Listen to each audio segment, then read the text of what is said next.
बच्चों जय हिंद। आप सभी को सीमा मैडम का जय हिंद स्वीकार करिए।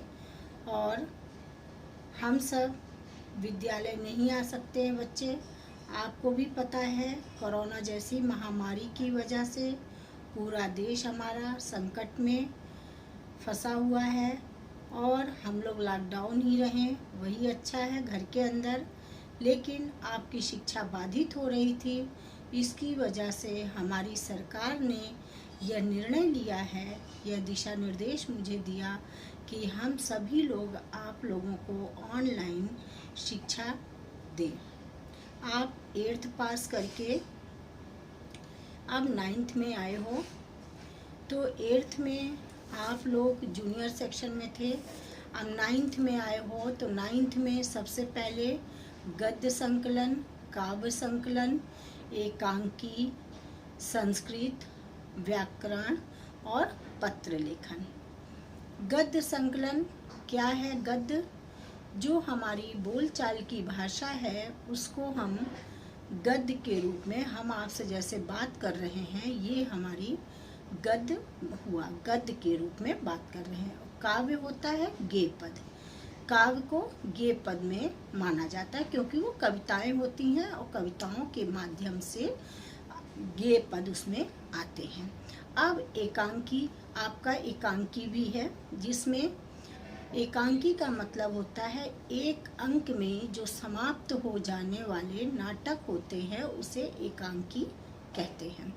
एकांकी के तत्व, एकांकी में कौन कौन से तत्व आते हैं जब आप एकांकी पढ़िएगा तो उसमें बताया जाएगा आपको पढ़ाते समय। कथा वस्तु, पात्रों के चरित्र चित्रण, संवाद, भाषा शैली, देश काल तथा वहाँ का वातावरण और उद्देश्य, ये एकांकी के अंतर्गत आता है।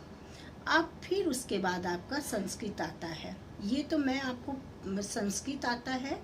संस्कृत में गद्य, जो संस्कृत का गद्य होगा उसकी व्याख्या आएगी, श्लोक आएगा, प्रश्न उत्तर आएंगे और उसके बाद आप व्याकरण आएगा। व्याकरण में रस, छंद, अलंकार, तत्सम, तद्भव आदि। फिर पत्र लेखन, ये आपका 9th क्लास का ये रूपरेखा हो गई। अब हम आपको अभी इस समय गद्य संकलन से प्रताप नारायण मिश्र की जीवनी आपको बताते हैं। प्रताप नारायण मिश्र,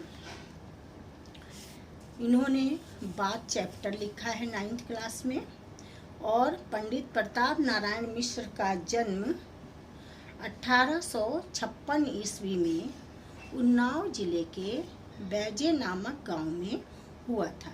इनके पिता का नाम संकटा प्रसाद था और ये बहुत ही प्रसिद्ध विख्यात ज्योतिष थे और इनके विधा के माध्यम से उन्नाव में, कानपुर में ही ये लोग बस गए।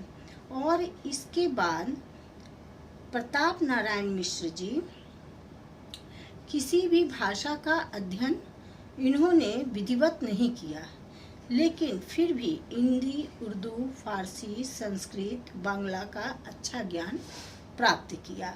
फिर ये ईश्वर चंद विद्यासागर से मिलने आए तो मिश्र जी ने इनके साथ पूरा वार्तालाप बांग्ला भाषा में किया। प्रताप नारायण मिश्र भारतेंदु युग के ऐसे प्रतिभाशाली साहित्यकार थे जिन्होंने अपने तन, मन, धन हिंदी भाषा एवं साहित्य का अविस्मरणीय सेवा किया, जिसको कि भूला नहीं जा सकता। सन 1894 ईस्वी में मात्र 38 वर्ष की अवस्था में ही ये इनका निधन हो गया। और प्रताप नारायण मिश्र जी की साहित्यिक परिचय जो है, आरंभ में मिश्र जी की रुचि लोक साहित्य का सृजन करने में थी। इन्होंने लावनिया और ख्याल लिखकर अपना साहित्यिक जीवन प्रारंभ किया। ब्राह्मण हिंदुस्तान नामक पत्रों का सफलतापूर्वक संपादन किया। भारतेंदु जी कि कवि वचन सुधा से ये प्रेरित होकर, कवि वचन सुधा भारतेंदु जी ने लिखा था, उनसे प्रेरित होकर, प्रेरणा लेकर के कविताएं लिखी और उन्होंने अपनी अल्पायु में ही, प्रताप नारायण मिश्र जी अल्पायु में ही 50 पुस्तकों की रचना की थी। कविताएं, नाटक, निबंध, आलोचना आदि सम्मिलित है। बांग्ला के अनेक ग्रंथों का हिंदी में अनुवाद भी इन्होंने हिंदी साहित्य में किया है। इनकी कृतियाँ, मिश्र जी की कृतियाँ 2 प्रकार की हैं, मौलिक और अनुदित। मौलिक कृतियाँ में क्या क्या है? निबंध संग्रह है, नाटक है, रूपक है, प्रहसन है, काव्य है और संग्रह संपादन, ये इनकी मौलिक कृतियाँ हैं। और अनुदित कृतियाँ मिश्र जी की लगभग 10 उपन्यासों से जीवन चरितों नीति पुस्तक अनुवाद किया है। इसमें राधा रानी, पंचामृत, वचनावली, इंदिरा, कथामाला, संगीत शकुंतला आदि प्रमुख हैं।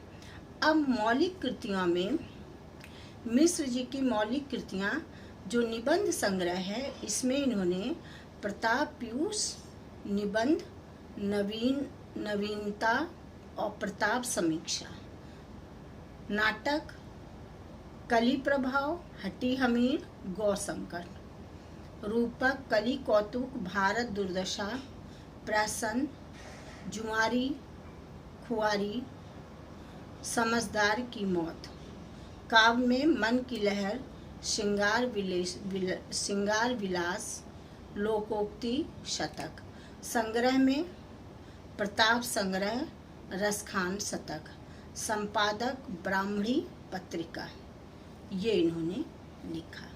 अब बेटा आज इतना ही। जय हिंद।